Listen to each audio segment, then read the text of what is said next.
자, 이번 시간은 페이지 106페이지 창호 및 유리공사에 대해서 보도록 하겠습니다. 자, 이 창호 및 유리공사도 한 문제에서 두 문제 사이로 출제되는 파트에 해당이 됩니다. 먼저 1번에 창호의 종류 중 개폐 방식에 따른 분류. 자, 개폐 방식이라는 것은 기능이죠. 어떻게 열고 닫느냐 여기에 한 분류에 대한 거. 그러면 보통 일반 개폐 방식은 여닫이가 있고 열고 닫는 여닫이가 있고 그다음에 여닫이 중에 안여닫이가 있고 방여닫이가 있습니다. 그리고 안팎으로 개폐되는 여닫이 문을 자재문이라고 해요. 자재문이 있고 그리고 옆으로 하는 미석이가 있죠. 미석이. 보통 미석이하고 미닫이 차이점은 한쪽 편으로 밀어 붙여 놓는 것은 미석이고 미닫이는 벽 속에 밀어 넣는 문이 미닫이 문이 됩니다. 그래서 일반적으로 아파트에 사용되고 있는 것은 미석이 쪽이 많죠. 그러면 어떤 경우가 하면 저 아파트의 거실과 여러분들 용어로 베란다 원래 발코니인데 그래서 그 사이에는 미석이 문이죠. 그런 형태가 미석이 문입니다. 그런 것이 있고 그다음에 이제 1층 이제 큰 호텔이나 뭐 백화점 이런데 외부에서 공기가 들어오면 실내가 냉방이나 난방을 할 때 에너지 소비가 많이 되죠. 그래서 회전문을 보통 설치해놨죠. 빙빙 도는 회전문. 그리고 뭐 병풍처럼 젓는 전문이라든지 이런 것들이 있다라고 보시면 됩니다. 그러면 자재문이 거기에 해당이 되죠. 자, 그리고 뭐 이제 2번, 3번, 4번, 5번 어떻게 만들었냐. 맞죠? 이 구조, 뭐 제조 과정 여기에 한 문들이고요. 그래서 1번이 자재문이 개폐 방식이 한 부분이 되죠. 그리고 2번에 울거미를 짜고 그 정간에 넓은 판을 끼우는 것은 제작 방법에 의한 분류죠. 그래서 이것은 양판문이고 그래서 플러시문하고 혼돈하지 않도록 하십시오. 울거미는 문의 뼈대 골조를 총칭해서 부르는 말이 울거미예요. 울거미를 짜놓고 그 정간에다가 유리를 끼워 놓으면 유리문이에요. 대신 넓은 판이 양판을 끼워 넣으면 양판문 개념이 되는 겁니다. 그리고 플러시문은 이거죠. 울거미를 짜놓고 양면에다 합판을 교착을 한 문이죠. 그래서 이제 비틀린 변형이 가장 적은 문이 플러시문이고요. 그래서 플러시문하고 이 양판문은 정확히 구분을 해 두시기 바랍니다. 그리고 3번에 창호공사에 사용되는 철물의 용도에 관한 설명으로 옳지 않는 것. 자, 자유경첩은 창호를 안팎으로 자유로이 여달 수 있는 철물이죠. 그래서 일반 자유경첩은 자재문에 쓰죠. 자유경첩은 자재문에 씁니다. 얘는 자재문에 활용하는 거죠. 자재문. 안팎으로 개폐된 여재문 자재문입니다. 그리고 레퍼터리 힌지는 열려진 문이 자동으로 닫힐 때 완전히 닫히지 않고 대략 한 10에서 15cm 정도 열린 상태, 10cm 정도 요 정도 열린 상태를 유지하는 거죠. 정도 열린 상태 유지하는 힌지가 레퍼터리 힌지입니다. 그래서 레퍼터리 힌지는 공중 화장실에 사용이 되는 겁니다. 공중. 전화는 요새는 전화 박스 자체가 거의 문이 없어졌죠. 예. 자, 그리고 3번 도어 클로즈라고 하죠. 열려진 여닫이 문을 저절로 닫히게 하는 장치가 도어 클로즈, 도어 체크고 문을 열 때 벽과 문의 충돌을 방지해 벽이나 문에 부착하는 철물은 3번은 도어 스톱에 대한 문장이죠. 도어 스톱에 대한 내용이고 그 다음에 크레센트가 미석이나 오르내기 창의 잠금 철물이 크레센트였습니다. 그리고 플라인지는 보통 경첩으로 지지하고 고란 묵은 문을 자동으로 닫히게 하는 철물이 플라인지. 그래서 5번에 플라인지 개념이 바로 저게죠. 플라인지가 바닥 지도리로서 중량 자재문에 쓰는 거죠. 중량 자재문에 활용하는 것이 자 플로와 힌지 개념이 됩니다. 그래서 구분 좀 해두시고 그 다음에 거기에서 나오는 자 해설 쪽에서 나오는 뭐 용어상은 멀리온이 한번 출제가 되었습니다. 그래서 혹시 풍소란 개념 한번 기억하시고 목재창호에서 방풍 목재로 되어주는 목재가 바로 풍소란 개념이 됩니다. 그리고 창호 개폐 조정기에서 도화 체크, 도화 클로즈, 자 열려진 저들을 닫히게 하는 장치, 그리고 도화 스톱 문을 열 때 벽의 충돌을 방지해서 벽이나 문을 보호하는 철문이죠. 그래서 도화 스톱 개념, 그리고 도화 홀더 알아두죠. 열려진 여닫이 문을 고정시키는 것. 그래서 아파트 세대 현관문에 보면 발발구 첨생이 도화 홀더입니다. 그래서 구분 좀 해두시기 바랍니다. 그리고 이제 4번에 창호 철문으로서 자유경첩을 달 수 있는 것은 자유경첩은 자재문이었죠. 자재문 4번 개념이 됩니다. 그리고 5번에 창호에 관한 설명 옳지 않는 것. 여닫이 창호. 여닫이 창호는 창호의 한쪽의 경첩을 문틀이나 선틀 또는 기둥에 달아 한쪽으로 여닫게 하는 것이 여닫이문이죠. 그리고 여닫이는 이제 이게 한쪽만 있으면 외여닫이고요. 두 개가 있으면 쌍여닫이 개념이 됩니다. 그래서 출입구 폭이 크면 쌍여닫이가 되는 것이고요. 그 다음에 어느 쪽으로 열리냐, 열리는 방향에 따라서 안여닫이, 방여닫이가 있습니다. 자, 그러면 침실이나 화장실 문은 안여닫이죠. 프라이버시, 독립성 목적, 사생활 보호를 목적으로 하죠. 방은 그래서 안여닫이고, 그런데 세대 현관문은 방여닫이에요. 피난 목적이죠. 방화문이니까. 특히 원래 방화문에 그 철물이, 다른 철물, 피보드인지 철물이 원래 실내에서 보이면 안 되거든요. 그러니까 화재가 발생했을 때 노출되면 지지철물이 붕괴되면 문짝이 전체가 넘어가죠. 그러면 화재를 차단할 수가 없잖아요. 그래서 이건 방여닫이로 설계가 되어 있습니다. 그리고 여는 방향도 관계가 있죠. 피는 밖으로 열어야 됩니다. 그리고 2번에 미석이 창호는 창호 바지재의 홈을 한 줄을 파거나 레일을 붙여 문을 이중벽 속으로 밀어넣는 것은 이거는 미닫이고, 자 미석이 창호 문틀 내에 레일이 2개 있죠. 그래서 한쪽 편으로 이렇게 밀어 붙여 놓는 거예요. 이렇게 이죠. 문틀 내에서 창문틀 내에서 왔다 갔다 하는 게 미석입니다.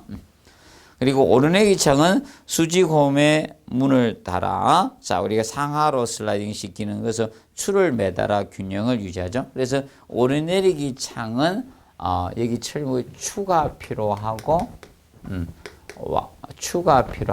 와이어 끈이 필요하죠. 와이어가 필요하고, 그 다음에 이 도로래가 필요하죠. 여기는 도로래 필요하고, 잠금 장치가 크레센트가 되죠. 크레센트. 그래서 오르내리기 창호와 관련된 철물들이 이런 것들이 있습니다. 그리고 4번 회전문은 통풍 기류를 방지하고 출입 위는 조절할 목적으로 사용하죠. 그래서 이제 회전문이 사실상 에너지 절약 목적이죠. 에너지 절약 목적으로 특히 1층 이상 규모가 되는 시설에, 판매 시설 같은데 1층 부분에 바로 회전문을 사용하죠. 에너지 절약 목적으로 사용이 됩니다.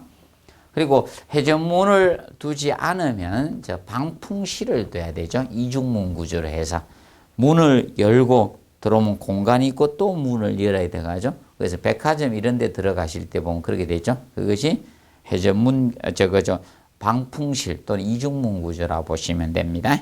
그리고 5번에 전문은 여러 장의 문을 경첩을 연결하고 큰 방을 분화하거나 전체 개방할 때 사용한 것이 전문이죠. 그래서 이제 이 전문은 방을 분화하거나 개방할 때 쓰는 것을, 철물은 문을 만들기 위해서 병풍처럼 만든 거죠. 경첩이 필요하고, 그 다음에 이동하기 위해서 문의 이동 장치가 도화행거죠. 도화행거고, 그 다음에 자유도로래가 필요합니다. 전문에는 이런 것들이 필요합니다. 그리고 6번 옆벽에 몰아붙이거나 벽 속에 밀어넣는 형식의 창호는 미닫이입니다. 미닫이. 그리고 7번에 풍소란. 풍소란 설명으로 풍소란은 자 목재죠. 목재 미석이 문이나 이런 데서 자 방풍을 목조로 덧대어주는 목재라고 보시면 됩니다. 4번 되고 그 다음에 8번 알루미늄 샤시에 관한 설명 중 자 8번은 옳지 않은 것입니다. 옳지 않은 것은 됩니다. 옳지 않은 것은 그래서 1번 알루미늄의 비중은 철의 약 3분의 1 경량이다. 그리고 2번에 자 그래서 알루미늄은 가볍죠. 그리고 2번에 시공 중에 양생 스틸 샷이 간단한 것이 아니고 복잡습니다. 어려워요. 보통 일반적인 알루미늄은 이 콘크리트와 접촉 시 자 부식당합니다. 그래서 중성재나 이런 격리재를 이용을 해서 시공을 우리가 해 주셔야 됩니다. 그리고 세 번째, 스틸샷에 비해서 여닫음이 경쾌하죠. 그리고 콘크리트와 접촉하면 부식당합니다. 미닫이 미세제 만들어서 쓰는 것이 일반적이고, 그 다음에 이 알루미늄 샷은 자, 보통 하재에 좀 약해요. 내화성은 스틸보다 떨어져요. 내화성이. 불에 조금 약해요. 알루미늄은. 알루미늄은 좀 약합니다. 자, 그리고 알루미늄은 다른 거하고 금속하고 접촉 시 이온화 경향이 크기 때문에 부식이 잘 됩니다. 그래서 알루미늄 샤시에서는 부속품이 알루미늄 계통이 사용돼요. 그래서 다른 우리가 철물을 사용하지 않도록 해주시면 됩니다. 그리고 알루미늄은 열 전도이 좀 크죠. 그래서 옛날에 샤시가 알루미늄이 돼 있을 때 그 집은 좀 춥잖아요. 근데 최근엔 그래서 알루미늄 샤시 안 하잖아요. 그렇게 보시면 되고, 그 다음에 그래서 8번 옳지 않는 걸로 푸시면 되겠습니다. 그리고 9번에 다음 중 안전 성능이 요구되는 부위에 사용하기가 가장 부적합한 것은 해가지고 나왔습니다. 그러면 강화유리, 보통 배강도 유리들은 강도가 세죠. 그리고 강도 크고 그 다음에 이제 부서지더라도 파달처럼 잘게 부서지는 특징이 있죠. 그래서 안전유리 맞죠? 강화유리. 그 강화유리 제발 손으로 치지 마세요. 여러분들 손으로 제가 부서질 강화유리 만들지 않죠? 망치로 때려도 잘 안 부서지죠? 여러분들 손이 망치보다 세면 한번 때려 보십시오. 그 다음에 2번 겹친 유리는 보통 접합유리의 다른 말이죠. 겹친 유리. 그래서 유리와 유리 사이에 폴리비닐과 같은 합성수질력에서 딱 부착시켜 놔서 유리가 깨지더라도 떨어지지 않도록 한 것이 바로 겹친 유리, 접합유리입니다. 근데 이 강화유리를 이용해서 접합유리화 만든 것이 바로 방탄유리예요. 방탄유리. 총알이 못 뚫게 하는 그런 것도 안전유리에 속하죠. 근데 보통 판유리는 안전유리 아니죠. 깨지면 일반 이렇게 막 깨지잖아요. 이거 위험하죠. 이렇게 깨지는 유리들. 그래서 보통 판유리는 안전유리가 아니고요. 근데 망임유리는 금속에 망을 삽입해서 우리가 만든 유리죠. 이런 금속망. 금속에 망을 우리가 삽입해서 유리에서 보통 유리가 열을 받으면 팍 깨지는데 이 금속망을 삽입해 놓으면 잘 깨지지 않겠죠. 그래서 이것이 안전유리에 속합니다. 그래서 망임유리는 금속망을 삽입한 유리로서 자 얘는 얼종 방화문에 해당이 돼요. 망임유리가 얼종 방화문에 해당이 되고요. 얼종 방화문입니다. 그리고 이 망임유리는 그래서 이 방화용 목적이죠. 방화, 화재를 방지하는 방화용 유리에 속합니다. 이 점 알아두시고 그 다음에 10번에 보시면 자 유리공사에 관한 설명으로 옳지 않는 것. 자, 1번 판유리를 절단하기 전에 유리면에 부착된 종이나 기름, 먼지 등은 제거를 해 두셔야 되겠죠. 깨끗이 닦아 주시면 되고요. 그 다음에 2번 강화유리는 현장 가공이 곤란하므로 정확히 치수로 주문하셔야 됩니다. 그래서 주문 제작을 해야 돼요.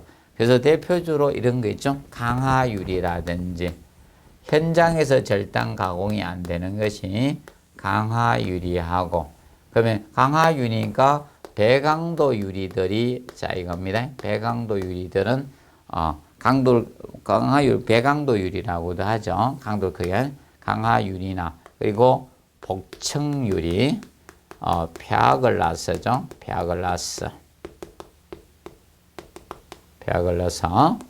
그래서 이런 복층유리나 아니면 로이 복층유리들, 로이 유리들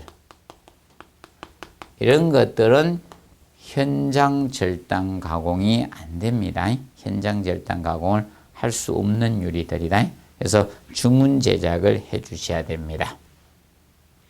기억을 해 두시고, 그 다음에 3번에 신축적인 건물에 유리 끼우는 시 일반적으로 내부 마감공사 시작하기 전에 해야 돼요. 그래서 유리공사가 먼저 진행이 되고 내부 마감공사가 진행이 됩니다.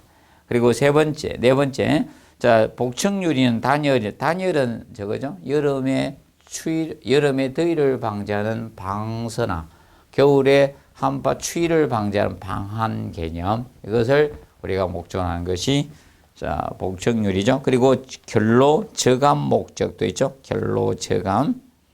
근데 그게 을종 방화문은 아니에요. 망임유리가 을종 방화문에 해당이 됩니다. 그리고 5번 접합유리는 판유리 사이에 폴리비닐 같은 합성수지를 넣는 거예요. 합성수지로 넣고 150도씨 고열로 강하게 접합시킨 유리가 됩니다. 그래서 파편이 떨어지지 않도록 한 거죠. 그래서 안전유리에 속해요. 근데 강화유리나 여러 장의 유리를 이렇게 접합유리로 만들면 그것이 방탄유리가 되는 거예요.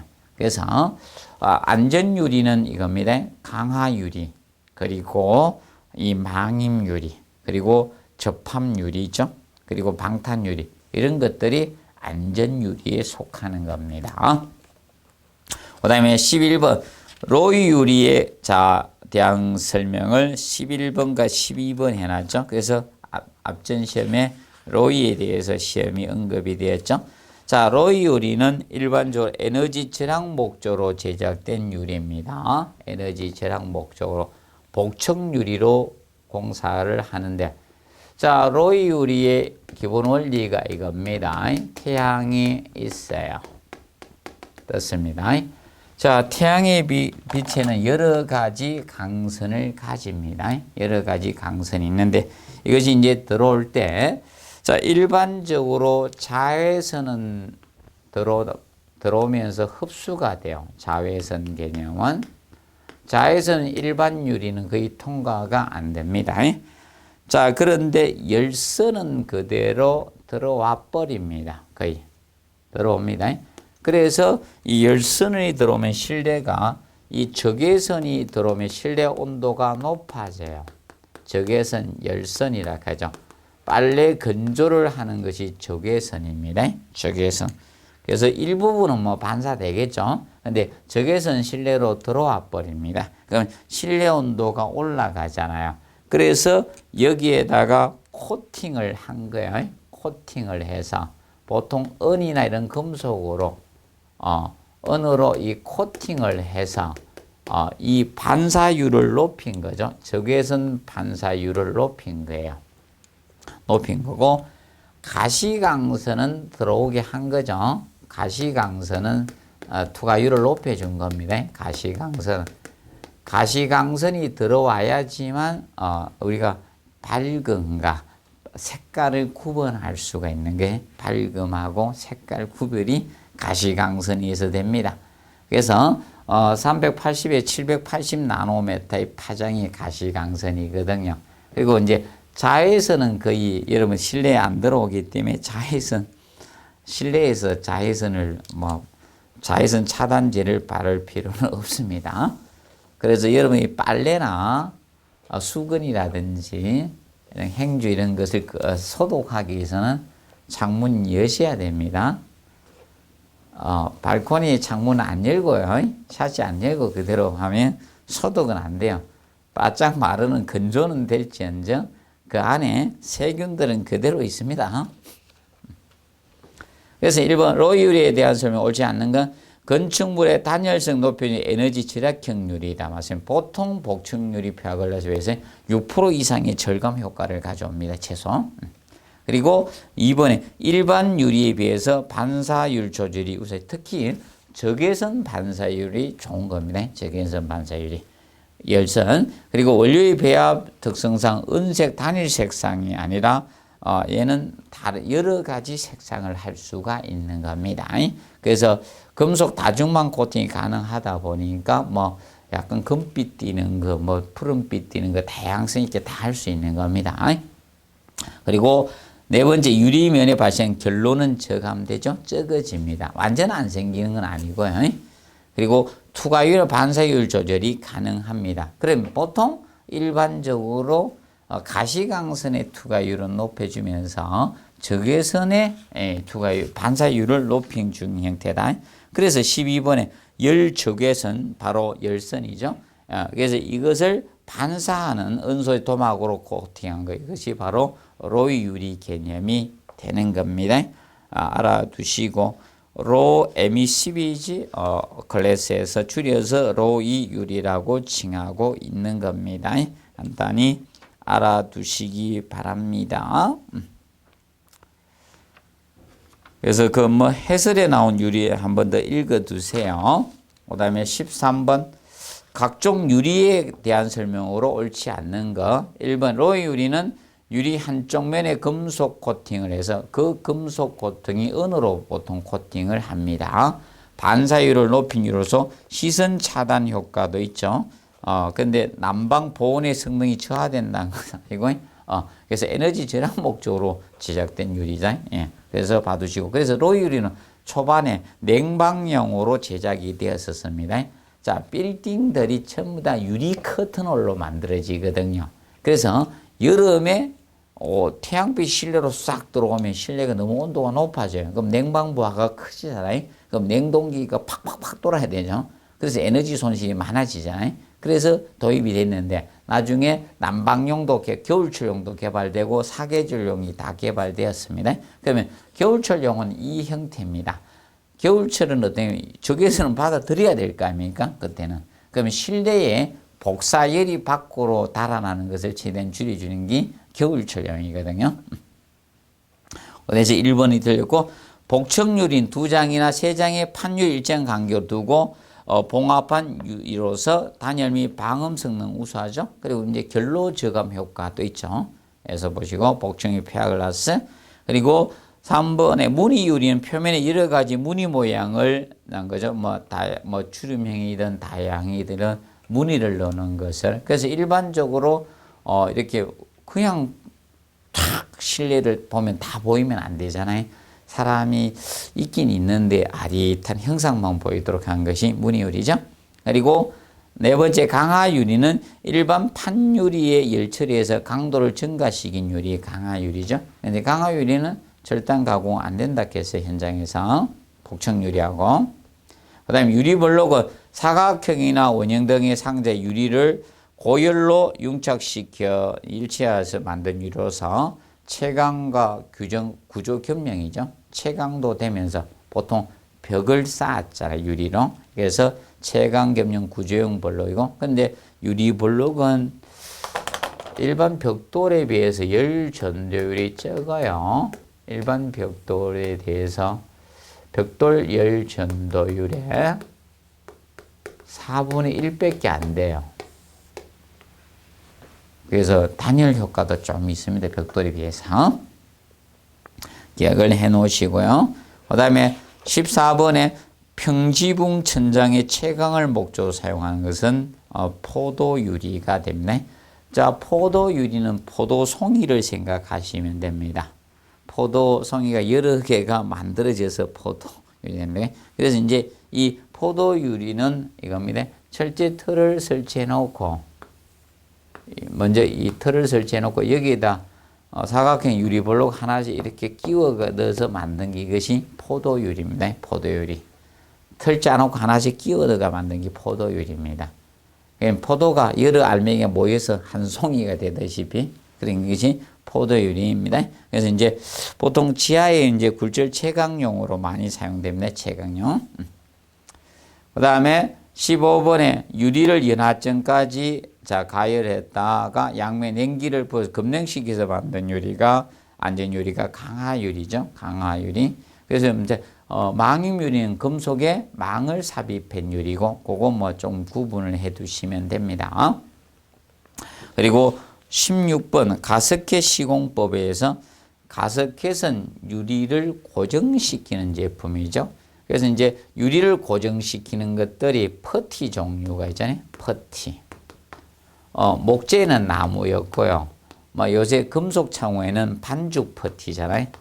반죽 퍼티. 나무 퍼티가 있고 반죽 퍼티가 있고 그다음에 가스켓이 있죠. 가스켓. 그래서 이 가스켓은 유리를 고정시켜서 공장에서 이제 제품이 나오는 거죠. 고무 제품 같은 제품이 나와서 끼워 넣는 거죠. 가스켓.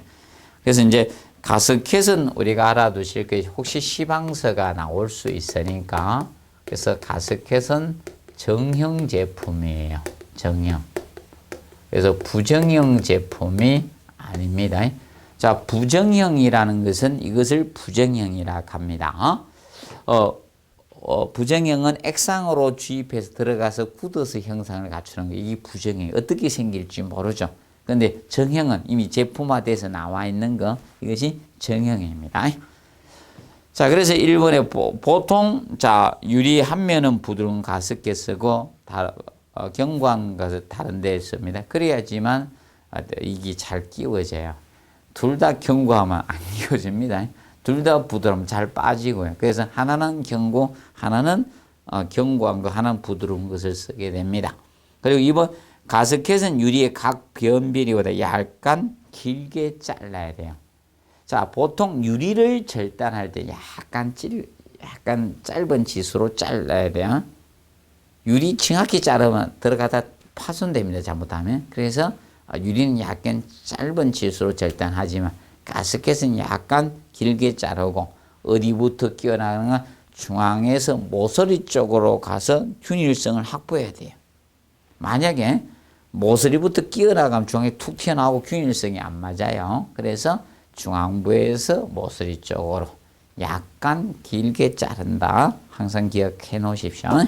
그리고 가스켓을 끼운 상태 외관상 균일성을 위해서는 절대 모서리부터 끼어나가서는 안 된다. 중앙부터 끼어나가라 이거 아닙니까? 그리고 4번 시공술에서 한 면은 실란트로 시공하고 다른 면은 가스켓 시공하면 이게 쉽죠. 그래서 한 면 가스켓하고 실란트가 이게 시공하기 제일 편합니다.